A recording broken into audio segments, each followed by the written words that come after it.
அரசுக்கு ஆலோசனையாகத்தான் சொல்கிறேன். ஜிபி ராம்ஜி என்ற ஒரு திட்டத்தை கொண்டு வந்திருக்கிறார்கள். இந்த திட்டத்தில் என்னன்னு கேட்டீங்கன்னா 60% கூலி அவங்க கொடுப்பாங்களா, 60% கொடுப்பாங்களா, அது உத்தேசம். அவங்க கொடுத்தா தான் போச்சு, கொடுக்கலைன்னா அதை கேட்க முடியாது ஒன்றிய அரசை.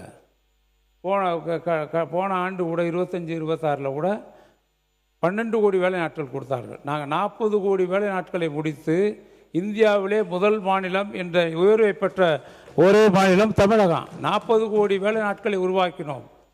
அதில் ஏறத்தாழ 13,000 கோடி செலவழித்தோம். மொத்தம் இருக்கக்கூடிய அனைவருக்கும், இந்த திட்டத்தில் இடம்பெறக்கூடிய அனைவருக்கும் ஏறத்தாழ 52லேருந்து 53 நாட்கள் வேலை நாட்கள் கொடுக்கப்பட்டது. 50லேருந்து 52 நாட்கள் வேலை கொடுக்கப்பட்டது. இதெல்லாம் நீங்கள் கணக்கிட்டு பார்த்தால் நம்ம 100 நாள் வேலை திட்டம் தான் பேர். ஆனால் அதிகபட்ச வேலை கொடுத்த நாள் என்பது இந்த 13,000 கோடி கொடுத்து 23-24 40 கோடி வேலை நாட்கள் நடந்த நாட்களில் தான் 50 நாட்கள் வேலை, 50லேருந்து 52 நாட்கள் வேலை நடந்திருக்கிறது.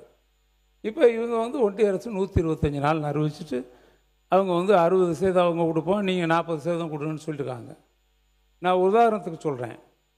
நீங்கள் பிரதமர் வீடு கட்டும் திட்டத்திலே அவங்க பார்த்தீங்கன்னா மொத்தத்துக்கே 38% கொடுக்குறாங்க. அவங்க கொடுக்க வேண்டியது 60% கொடுக்கணும். ஆனால் கொடுக்கறதில்ல, 38 கொடுக்குறாங்க. வேறு நம்ம நிறைவேற்றாமல் இருக்க முடியாது. இது பாதிக்கப்படுறாரு தமிழர்கள், தமிழ்நாட்டு மக்கள்.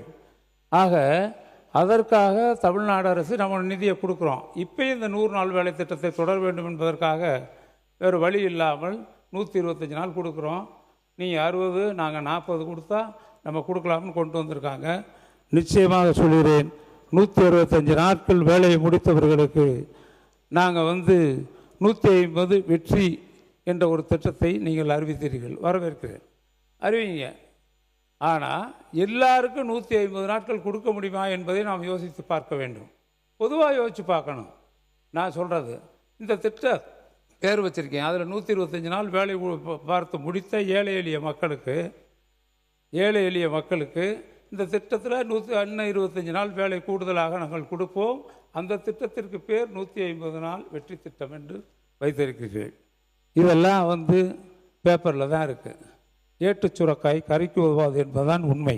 நிச்சயமாக இந்த ஜிபிஜி ராம் திட்டம் என்பது எந்த அளவிற்கு நடைபெறப் போகுது என்பது சொல்ல வேண்டுமென்றால், கடந்த ஒன்று முடிச்சிட்டேங்க, ஜூலை மாதத்தில் மட்டும் சொல்கிறேன். நீர்வளத்துறை அமைச்சர் இந்த ஒன்று பேரவைத் தலைவர் அவர்களே, மொத்த ஒதுக்கீடு 12,643 கோடி. அதில் ஒன்றிய அரசு 7,586 கோடி, தமிழக அரசு மாண்புமிகு முதலமைச்சர் அவர்கள் 5,057 கோடி ஒதுக்கி இருக்கிறார்ன்றதை தெரிவிச்சுக்கிறேன். மேலும் 125 நாள் வேலைவாய்ப்பை நீங்கள் 150 நாள் கொடுக்கறது பேப்பரில் மட்டும்ன்றீங்க. 165 நாள் யாரெல்லாம் வேலை செய்கிறாங்களோ அவங்களுக்கு கண்டிப்பாக 150 நாட்கள் வேலை கொடுக்கப்படும் என்பதை இந்த நேரத்தில் நாங்கள் தெரிவிச்சுக்கிறோம். எதுவுமே பேப்பரில் இருக்குதுன்றது ஒன்றையும் பார்த்து இது செய்ய முடியுமா அப்படின்றதெல்லாம், பணம் இருக்குதான்றதெல்லாம் பார்த்து தான் ஒரு திட்டத்தையும் தினந்தோறும் சிந்தித்து அதை செயல்படுத்துகிற முதல்வர் தான் எங்களுடைய முதல்வர் என்பதை தெரிவிச்சுக்கிறேன்.